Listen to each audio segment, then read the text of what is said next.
പുതിയ അപ്ഡേറ്റുകൾ വരുന്നു. ഇറാനിൽ നിന്ന് നഥാൻസിലെ ആണവ നിലയം ആക്രമിക്കപ്പെട്ടുവെന്ന് പറയുകയാണ്. ഇറാനെതിരെ ജർമ്മനിയും ഫ്രാൻസും ഒക്കെ യുദ്ധത്തിനിറങ്ങുന്നു എന്നുള്ള വിശദാംശങ്ങൾ കൂടി, സൂചനകൾ കൂടി വരികയാണ്.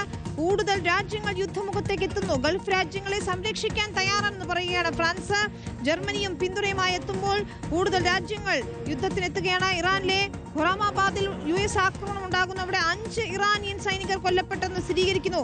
ഇറാന്റെ ഔദ്യോഗിക വാർത്താ ഏജൻസി തസ്നീം തന്നെ ഇക്കാര്യം സ്ഥിരീകരിക്കുകയാണ്. ഏറ്റവും നിർണായകമായ വിവരം ഈ ഘട്ടത്തിൽ നൽകാൻ കഴിയുന്നത് നഥാൻസിലെ ആണവ നിലയം ആക്രമിക്കപ്പെട്ടിരിക്കുന്നുവെന്ന് ഇറാൻ സ്ഥിരീകരിക്കുന്നു. ഇറാനെ ആണവ നിരായുധീകരണത്തിലേക്ക് എത്തിക്കുന്നതിന് വേണ്ടിയായിരുന്നു അമേരിക്കയുടെ ശ്രമങ്ങളെല്ലാം തന്നെ. ഇപ്പോഴിതാ ആണവ നിലയം ആക്രമിച്ചതായുള്ള ഏറ്റവും പുതിയ അപ്ഡേറ്റുകൾ വരികയാണ്. ഫൈസൽ, നേരത്തെയും നഥാൻസ് ആണവ നിലയം ആക്രമിക്കപ്പെട്ടിട്ടുണ്ട്. ഇപ്പോഴിതാ ഈ ഘട്ടത്തിലുണ്ടാകുന്ന യുദ്ധത്തിലും നഥാൻസ് ആക്രമിക്കപ്പെട്ടു എന്നുള്ള വിവരങ്ങൾ വരികയാണ്. നേരത്തെ ആണവ ചോർച്ചയില്ല എന്നൊക്കെ സ്ഥിരീകരിച്ചതാണ്. മുൻപുണ്ടായ ജൂണിലുണ്ടായ ആക്രമണങ്ങളിൽ നഥാൻസ് ആണവ നിലയം ആക്രമിക്കപ്പെട്ടിരുന്നു. ഇപ്പോൾ വരുന്ന അപ്ഡേറ്റുകൾ എന്താണ്? ആണവ നിലയം തന്നെ ആക്രമിക്കപ്പെടുന്ന നിലയിലേക്ക് കാര്യങ്ങൾ എത്തുമ്പോൾ ആശങ്കപ്പെടേണ്ടതുണ്ടോ? വിനിത സൂചിപ്പിച്ചതുപോലെ തന്നെ ഇറാന്റെ സുപ്രധാനമായ ആണവ നിലയങ്ങളിൽ ഒന്നാണ് നഥാൻസ്. ആണവ പരീക്ഷണശാലയാണ് അത്. യുറേനിയം സമ്പുഷ്ടീകരണം വളരെ കുറഞ്ഞ സ്ഥലങ്ങളിൽ മാത്രമാണ് യുറേനിയം സമ്പുഷ്ടീകരണം നടക്കുന്നത്. ഫോർത്തോ നമ്മൾ നേരത്തെ സൂചിപ്പിച്ചതുപോലെ ഇസ്ഫഹാൻ, അതിൽ ഏറ്റവും സുപ്രധാനമായ ഫോർത്തോ കഴിഞ്ഞാൽ നഥാൻസ് ആണ് ഇറാന്റെ ഏറ്റവും സുപ്രധാനമായ ആണവ നിലയം എന്ന് പറയേണ്ടി വരും. അവിടെയാണ് യുറേനിയം സമ്പുഷ്ടീകരണം നടക്കുന്നത്. ആ സമ്പുഷ്ടീകരണം നടക്കുന്ന ഈ ആണവ റിയാക്ടറിനെയാണ് ഇപ്പോൾ ആക്രമിച്ചതായി ഇറാൻ തന്നെ സ്ഥിരീകരിക്കുന്നത്. Reza Najafi UN nuclear watch ഡോഗിലുള്ള ഇറാൻ അംബാസഡറാണ്. ഇറാൻ ഔദ്യോഗികമായി സ്ഥിരീകരിക്കുകയാണ് ഇത്തരത്തിലുള്ള ഒരു ആക്രമണം നടന്നിരിക്കുന്നു എന്നുള്ളത്. ഇന്നലെ നമ്മൾ വലിയ രീതിയിൽ റിപ്പോർട്ട് ചെയ്തിരുന്നു. B-2 ബോംബറുകൾ അടക്കം ഉപയോഗിച്ച് അമേരിക്ക വലിയ രീതിയിലുള്ള ആക്രമണം നടത്തിയിരുന്നു ഇന്നലെ ടെഹ്റാനിൽ.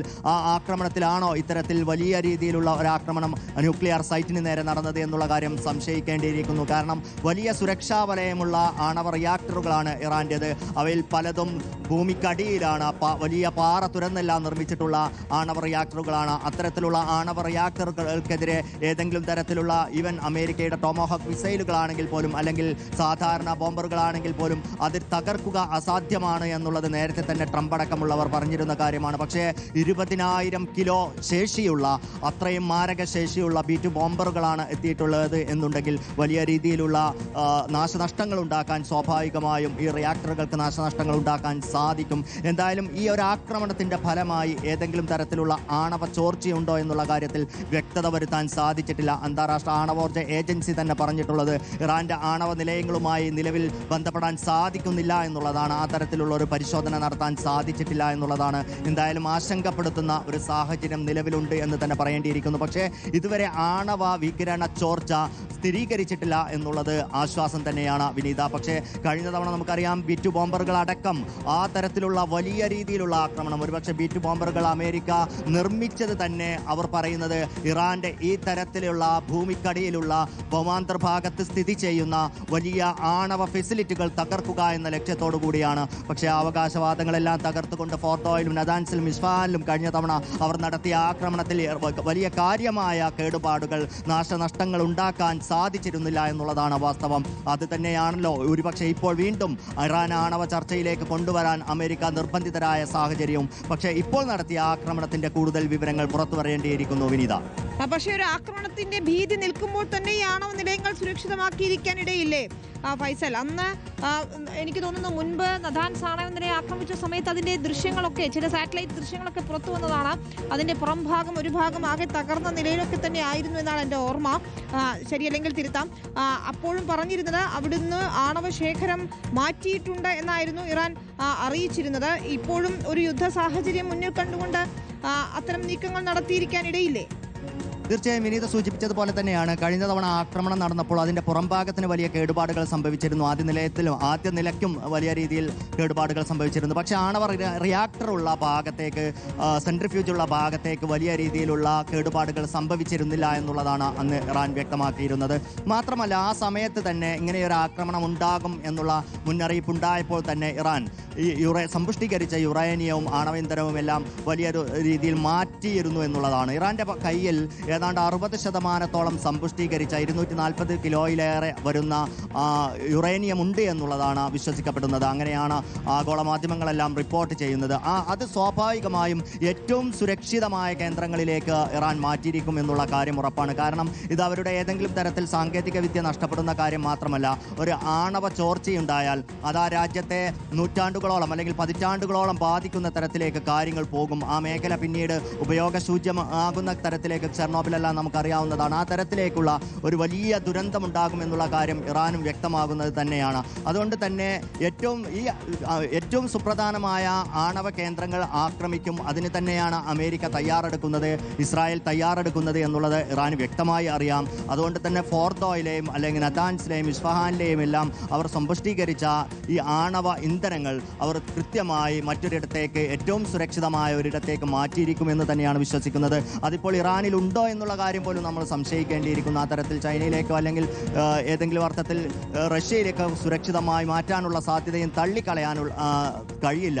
കാരണം ഏറ്റവും സുരക്ഷിതമായി അവർ കാലങ്ങളോളം എടുത്തിട്ടാണ് 60% ഈ സമ്പുഷ്ടീകരണം നടക്കുന്നത്. അതിന് വർഷങ്ങളുടെ സമയം വേണ്ടി വരുന്നുണ്ട്. അത് നഷ്ടപ്പെടുക, അത് ലീക്ക് ചെയ്യുക എന്നുള്ളത് ഒരു കാരണവശാലും ഇറാൻ അതിന് ആഗ്രഹിക്കുന്നില്ല എന്നുള്ള കാര്യം ഉറപ്പ് തന്നെയാണ്. അതാണ് ഇറാനിലെ 3 ആണവ കേന്ദ്രങ്ങൾക്കും അന്ന് ജൂണിലുണ്ടായ ആക്രമണത്തിൽ കേടുപാടുകൾ ഉണ്ടായിരുന്നു. അതിന്റെ ഉപഗ്രഹ ചിത്രങ്ങളൊക്കെ പുറത്തു വന്നിരുന്നു. ഫൈസൽ പറഞ്ഞതുപോലെ ഫോർദോ, നതാൻസ്, ഇസ്ഫഹാൻ അങ്ങനെ 3 ആണവ നിലയങ്ങളാണുള്ളത്. അതിൽ ഫോർദോയാണ് ഏറ്റവും വലുത്, നതാൻസ് രണ്ടാമത്, ഇസ്ഫഹാൻ എന്ന ആണവ നിലയം കൂടിയുണ്ട്. ഈ ആണവ നിലയങ്ങൾ തന്നെ കേന്ദ്രീകരിച്ചുകൊണ്ട് തന്നെയാണ് അമേരിക്ക ഈ ഘട്ടത്തിൽ ആക്രമണങ്ങൾ നടത്തുന്നത് എന്നതാണ്. ഈ പുറത്തുനിന്ന് ഭൂഗർഭ അറ സൃഷ്ടിച്ചുകൊണ്ടാണ് അവിടെ വായുസഞ്ചാരമൊക്കെ നിയന്ത്രിച്ചുകൊണ്ടാണ് സമ്പുഷ്ടീകരിച്ച യുറേനിയം സൂക്ഷിച്ചിരിക്കുന്നത്. ഇപ്പോൾ ആണവ നിലയങ്ങളിൽ വികിരണങ്ങളൊന്നും പുറത്തു വന്നിട്ടില്ല എന്നുള്ള വിവരങ്ങൾ കൂടി വരുന്നു. ഏറ്റവും പ്രധാനപ്പെട്ട കാര്യം ഫൈസൽ, എന്താണ് പുതിയ അപ്ഡേറ്റ്?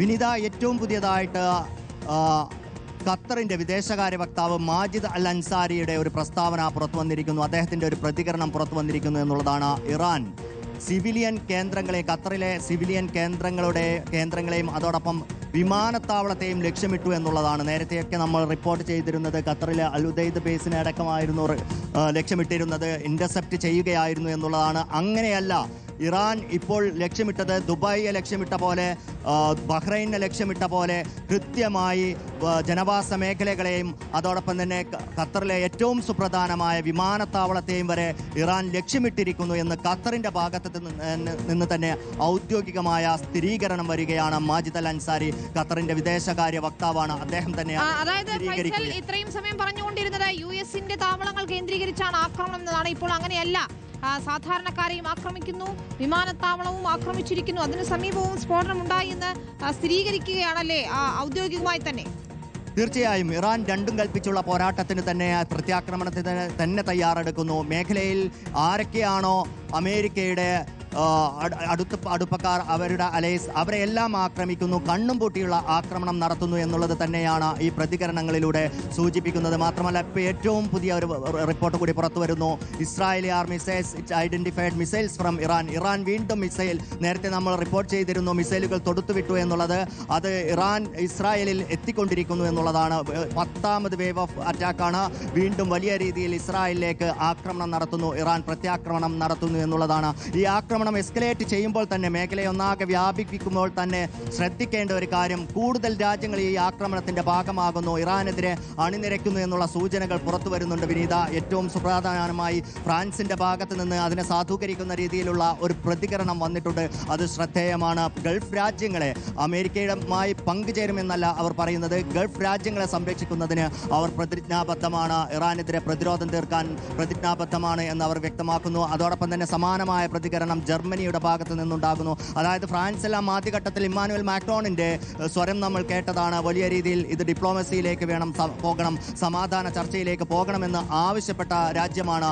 അന്താരാഷ്ട്ര UN സെക്യൂരിറ്റി കൗൺസിൽ ഉടൻ തന്നെ ചേരണം, വിളിച്ചു ചേർത്ത രാജ്യമാണ്, ആ തരത്തിൽ ഇടപെട്ട രാജ്യമാണ്. പക്ഷേ ഇറാൻ ഈ രീതിയിൽ വലിയ രീതിയിലുള്ള ആക്രമണങ്ങൾ അഴിച്ചുവിടുന്ന രീതിയിൽ ഗൾഫ് രാജ്യങ്ങളുമായി ഈ രാജ്യങ്ങൾക്കെല്ലാം ബന്ധമുണ്ട്. ഇപ്പോൾ ഖത്തറിനെ സംബന്ധിച്ചിടത്തോളം ഫ്രാൻസ് അവർക്ക് ഏറെ പ്രധാനപ്പെട്ട രാജ്യമാണ്. ഫ്രാൻസിന് ഖത്തർ ഫ്രാൻസിനെ സംബന്ധിച്ചിടത്തോളം ഏറ്റവും അടുത്ത സുഹൃത്തുക്കളാണ്. ഖത്തറിന് നേരെ ഒരു ആക്രമണം ഉണ്ടാകുമ്പോൾ സ്വാഭാവികമായും അവരെ സംരക്ഷിക്കാൻ ഫ്രാൻസ് പ്രതിജ്ഞാബദ്ധമാണ്. അതുകൊണ്ട് തന്നെ അവർ രംഗത്തിറങ്ങുമെന്നുള്ള കാര്യം ഉറപ്പാണ്. അതിനെ സൂചിപ്പിക്കുന്ന രീതിയിലുള്ള റിപ്പോർട്ടുകളാണ് പുറത്തുവരുന്നത്. ജർമ്മനി ഔദ്യോഗികമായി സ്ഥിരീകരിച്ചിട്ടില്ലെങ്കിലും അന്താരാഷ്ട്ര മാധ്യമങ്ങൾ റിപ്പോർട്ട് ചെയ്ത സോഴ്സുകളെ കോട്ട് ചെയ്തുകൊണ്ട് റിപ്പോർട്ട് ചെയ്യുന്നത് ആ തരത്തിൽ തന്നെ ഇടപെടൽ നടത്തും. ഗൾഫ് GCC കൺട്രീസിനെ സംരക്ഷിക്കാൻ തങ്ങളും രംഗത്തിറങ്ങും, പ്രതിരോധം തീർക്കാൻ രംഗത്തിറങ്ങും എന്നുള്ളതാണ് കഴിഞ്ഞ ദിവസം നമ്മൾ റിപ്പോർട്ട് ചെയ്തിരുന്നു.